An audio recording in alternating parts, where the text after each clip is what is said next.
ಚೆನ್ನಾಗಿ ತೋರ್ದು ಸೂಪ್ ತಿನ್ನಿಕ ಬಚ್ಚೆ ಚೆನ್ನಾಗಿದೆ ಹೇಳು, ಚೆನ್ನಾಗಿದೆ ಹೇಳು. ಈ ಬಾಳಲಿ ಹೊಂಬೆಳಕಿನ ಹೊಸ ಭಾವನೆ ತಂದೆ, ನನ್ನ ಈ ಬದುಕಲಿ ಹೊಸ ಪ್ರೀತಿಯ ಕಂಡೆ. ಈ ಜೀವ. ಹಾಯ್ ಹಲೋ ನಮಸ್ಕಾರ, ಎಲ್ಲರೂ ಹೇಗಿದ್ದೀರಾ? ಎಲ್ಲರೂ ಚೆನ್ನಾಗಿದ್ದೀರಾ ಅನ್ಕೊತಾ ಇದ್ದೀನಿ. Welcome back to my channel. It is Mammu Naveen life.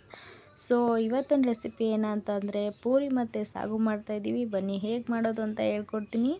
So ನೀಟಾಗಿ ತರಕಾರಿ ಎಲ್ಲ ಕಟ್ ಮಾಡಿಕೊಂಡು, ನಾನು ಆಲ್ರೆಡಿ ಎಲ್ಲ ತರಕಾರಿ ಎಲ್ಲ ಕಟ್ ಮಾಡ್ಕೊಂಡಿದ್ದೀನಿ. ನೀಟಾಗಿ ಅದನ್ನು ವಾಶ್ ಮಾಡ್ಕೊಬೇಕು. ಸೊ ವಾಶ್ ಮಾಡ್ಕೊಂಡಾದ್ಮೇಲೆ ಇಲ್ಲಿ ನೋಡಿ ಎಲ್ಲ ಸ್ಪೈಸಸ್ ಎತ್ತಿಟ್ಕೊಂಡಿದ್ದೀನಿ. ಬೆಳ್ಳುಳ್ಳಿ ಒಂದು 4ರಿಂದ 5 ಎತ್ಕೊಳ್ಳಿ, ಮತ್ತು ಸ್ವಲ್ಪ ಶುಂಠಿ ಎತ್ಕೊಬೇಕು, ಚಕ್ಕೆ ಮತ್ತು ಮೆಣಸು ಒಂದು 2 ಅಷ್ಟೇ, ಒಂದು 5ರಿಂದ 6 ಹಸಿಮೆಣ್ಸಿಕಾಯಿ ಎತ್ಕೊಬೇಕು. ಸೊ ಅದಾದಮೇಲೆ 2 ಚಕ್ಕೆ, ಸ್ವಲ್ಪ ಜೀರಿಗೆ ಎತ್ಕೊಬೇಕು.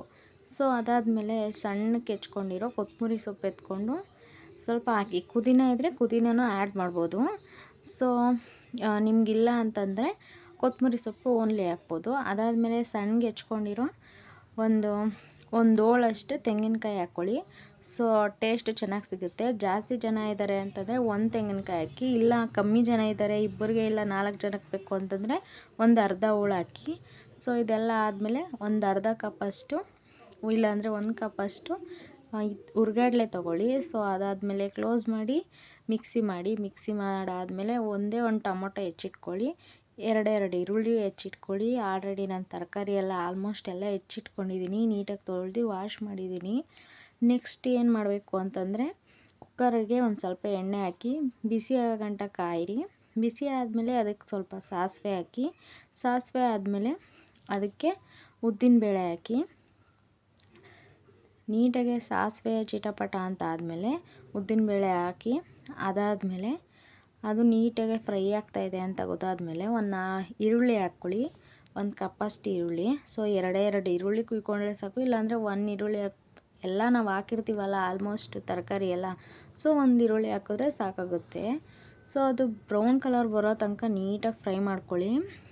ನೀವು ಅಕಸ್ಮಾತ್ ಬ್ರೌನ್ ಕಲರ್ ಆಗೋ ಗಂಟನೂ ಅದನ್ನು ಫ್ರೈ ಮಾಡಿಲ್ಲ ಅಂತಂದರೆ ಸೊ ಈರುಳ್ಳಿ ಟೇಸ್ಟೇ ಹೋಗ್ಬಿಡುತ್ತೆ. ಸೊ ಈರುಳ್ಳಿ ಅಷ್ಟು ಚೆನ್ನಾಗೂ ಇರಲ್ಲ, ಬರೀ ಈರುಳ್ಳಿ ತಿನ್ನಬೇಕಾಗುತ್ತೆ. ಸೊ ಚೆನ್ನಾಗಿ ಫ್ರೈ ಮಾಡಿಕೊಂಡ್ರೆ ನೀಟಾಗಿ ಅದು ಫ್ರೈ ಆಗುತ್ತೆ, ತಿನ್ನೋಕ್ಕೂ ಟೇಸ್ಟಿಯಾಗಿರುತ್ತೆ. ಸೊ ಅದಾದಮೇಲೆ ಟೊಮೊಟೊ ಒಂದು ಹೆಚ್ಚು ಹಾಕ್ಕೊಬೇಕು, ನೀಟಾಗಿ ಅದನ್ನು ನೀಟಾಗಿ ಫ್ರೈ ಮಾಡ್ಕೊಬೇಕು. ಸೊ ಫ್ರೈ ಮಾಡಿಕೊಂಡ್ರೆ ಅದು ಮೆತ್ತಗಾಗುತ್ತೆ, ಚೆನ್ನಾಗಿರುತ್ತೆ. ಒಂದು 5 ನಿಮಿಷ ಕ್ಲೋಸ್ ಮಾಡಿ ಬೇಕಾದರೆ ನಾವು ಮೆತ್ತಗಾಗಿರುತ್ತೆ ಟೊಮೊಟೊ, ಅದನ್ನು ನೀಟಾಗಿ ಫ್ರೈ ಮಾಡ್ಕೊಬೇಕು. ಅದಾದಮೇಲೆ ಸ್ವಲ್ಪ ಬೇಳೆ ಹಾಕ್ಕೊಬೇಕು, 1 ಕಪ್ಪಷ್ಟು ಬೇಳೆ ಎತ್ಕೊಬೇಕು. ನಮ್ಮ ಹತ್ರ ಬೇಳೆ ಇಲ್ಲ, ನಾವು ಬೇಳೆ ಹಾಕಲ್ಲ, ತಿನ್ನಲ್ಲ ಮನೇಲಿ ಅಂತಂದರೆ ಬಟಾಣಿ ಹಾಕ್ಕೊಬೋದು, ಇಲ್ಲಾಂದರೆ ಹಸಿರು ಕಾಳು ಹಾಕ್ಕೊಬೋದು. ನೀಟಾಗಿ ಹಾಕ್ಕೊಂಡು ಕುಕ್ಕರ್ಗೆ ಅದನ್ನು ಹಾಕ್ಕೊಂಡು ಮತ್ತು ಹೆಚ್ಚಿಟ್ಕೊಂಡಿರೋ ತರಕಾರಿ ಎಲ್ಲ ಹಾಕ್ಕೊಂಡು ನೀಟಾಗಿ ಮಿಕ್ಸ್ ಮಾಡ್ಕೊಳ್ಳಿ. ಚೆನ್ನಾಗೆ ಫ್ರೈ ಮಾಡ್ಕೊಬೇಕದು, ತರಕಾರಿ ಎಲ್ಲ ನೀಟಾಗಿ ಮೆತ್ತಗಾಗಬೇಕು. ಚೆನ್ನಾಗಿ ಫ್ರೈ ಮಾಡ್ತಾ ಇದ್ದರೆ ತರಕಾರಿ ಎಲ್ಲ ನೀಟಾಗೆ ಮೆತ್ತಗಾಗುತ್ತೆ. 5 ನಿಮಿಷ ಕ್ಲೋಸ್ ಮಾಡಿ ಬೇಕಾದ್ರೆ ಇಡ್ಬೋದು, ಆವಾಗ ತರಕಾರಿ ಎಲ್ಲ ನೀಟಾಗಿ ಮೆತ್ತಗಾಗಿರುತ್ತೆ. ಸೊ ಎಲ್ಲ ನಾವು ಹಾಕಿರೋದು ಪ್ರೋಟೀನ್ ರಿಚ್ ಎಲ್ಲನೂ ಅಷ್ಟೇ. ಇದೆಲ್ಲ ಮಕ್ಳಿಗೂ ಮಾಡ್ಕೊಬೋದು ಮನೇಲಿ, ಚೆನ್ನಾಗಿರುತ್ತೆ, ಚೆನ್ನಾಗೂ ತಿಂತಾರೆ. ತರಕಾರಿ ಯಾರ್ಯಾರು ತಿನ್ನಲ್ಲ ಮಕ್ಳಿಗೆ ಈ ಥರ ಮಾಡಿಕೊಟ್ರೆ ಎಲ್ಲ ಮೆತ್ತಗಾಗಿರುತ್ತಲ್ಲ ಆಲ್ಮೋಸ್ಟು ತರಕಾರಿ ಎಲ್ಲ, ಸೊ ತಿಂತಾರೆ. ಇವಾಗ ಮಿಕ್ಸಿ ಮಾಡ್ಕೊಂಡಿರೋ ಮಿಶ್ರಣನ ಇದಕ್ಕೆ ಹಾಕಬೇಕು.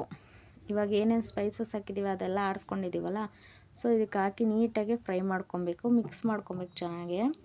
ಸೊ ಮಿಕ್ಸ್ ಮಾಡುವಾಗ ಯಾವುದೇ ಕಾರಣಕ್ಕೂ ಈ ತಪ್ಪು ಮಾಡಬೇಡಿ. ಯಾಕೆ ಅಂದರೆ ಒಬ್ಬರು ಈ ಥರ ಹಾಕಿದ ತಕ್ಷಣ, ಫ್ರೈ ಮಾಡಿದ ತಕ್ಷಣ ಇಮಿಡಿಯೇಟ್ಲಿ ವಾಟ್ರ್ ಹಾಕ್ಬಿಡ್ತಾರೆ. ಸೊ ವಾಟ್ರ್ ಹಾಕ್ಬಾರ್ದು. ಸೊ ನೀಟಾಗಿ ಒಂದು ಸತಿ ಅದನ್ನೆಲ್ಲ ಮಸಾಲೆ ಎಲ್ಲ ಹಾಕಿದ್ಮೇಲೆ ನೀಟಾಗಿ ಒಂದು ಸತಿ ಫ್ರೈ ಮಾಡ್ಕೊಬೇಕು. ಅದಾದಮೇಲೆ ರುಚಿಗೆ ಎಷ್ಟು ಬೇಕೋ ಅಷ್ಟು ಉಪ್ಪು ಹಾಕ್ಕೊಡಿ. ಸೊ ಅದನ್ನು ಹಾಕ್ಕೊಂಡು ನೀಟಾಗಿ ಫ್ರೈ ಮಾಡ್ಕೊಬೇಕು. ಆಮೇಲೆ ಸ್ವಲ್ಪ ಅರ್ಧ ಅಷ್ಟೇ ನೀರು ಹಾಕ್ಕೊಬೇಕು, ಅರ್ಧ ಲೋಟ ಅಷ್ಟು ನೀರು ಹಾಕ್ಕೊಂಡು ಮತ್ತೆ ನೀಟಾಗಿ ಫ್ರೈ ಮಾಡಬೇಕು. ಸೊ ಫುಲ್ ನೀರು ಹಾಕ್ಬಾರ್ದು.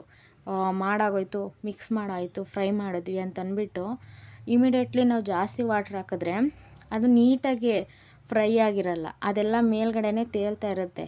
ಸೊ ಅದು ಕುದಿಯೋ ಟೈಮಲ್ಲಿ ನೀಟಾಗಿ ನೀರು ಹಾಕಿದ್ರೆ ನಿಮ್ಗೆ ಎಷ್ಟು ಬೇಕು 1-2 ಲೋಟ ಅಷ್ಟು ನೀರು ಹಾಕ್ಕೊಬೋದು. ಗಟ್ಟಿ ಬೇಕು ಅಂತಂದರೆ. ಇಲ್ಲ ನಂಗೆ ಗಟ್ಟಿ ಬೇಡ ನೀರಾಗಬೇಕು ಅಂತಂದರೆ ಒಂದು 4 ಲೋಟ ನೀರು ಹಾಕ್ಕೊಳ್ಳಿ. ನಿಮ್ಗೆ ಎಷ್ಟು ಬೇಕೋ ಅದನ್ನು ನೋಡಿಕೊಂಡು ನೀವು ಹಾಕ್ಕೊಬೋದು. ಸೊ ನಮಗೆ ನೀಟಾಗಿ ಗೊಜ್ಜು ರೀತಿ ಬೇಕು. ಸೊ ಪೂರಿಗೆ ಅಂದರೆ ನೀಟಾಗಿ ಒಂದು ಸ್ವಲ್ಪ ಗೊಜ್ಜು ರೀತಿನೇ ಬೇಕಾಗುತ್ತೆ. ಸೊ ನಾವು ಈ ಥರ ಹಾಕ್ಕೊಂಡಿದ್ದೀವಿ. ಸೊ ಯಾವ ರೀತಿ ಆಗಿದೆ ಅಂತ ನೋಡ್ತಾ ಇದ್ದೀರಲ್ಲ, ಎಷ್ಟು ಚೆನ್ನಾಗಿದೆ ನೋಡ್ತಾ ಇರ್ಬೋದು ನೀವು, ಎಷ್ಟು ನೀಟಾಗಿದೆ ನೋಡಿ.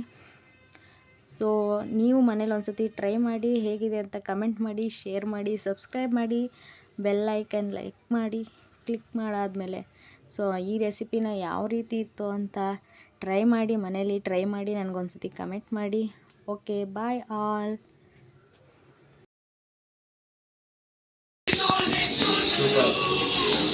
ತಿನ್ನಿಕ ಬಚ್ಚೆ ಚೆನ್ನಾಗಿದೆ ಹೇಳು, ಚೆನ್ನಾಗಿದೆ ಹೇಳು.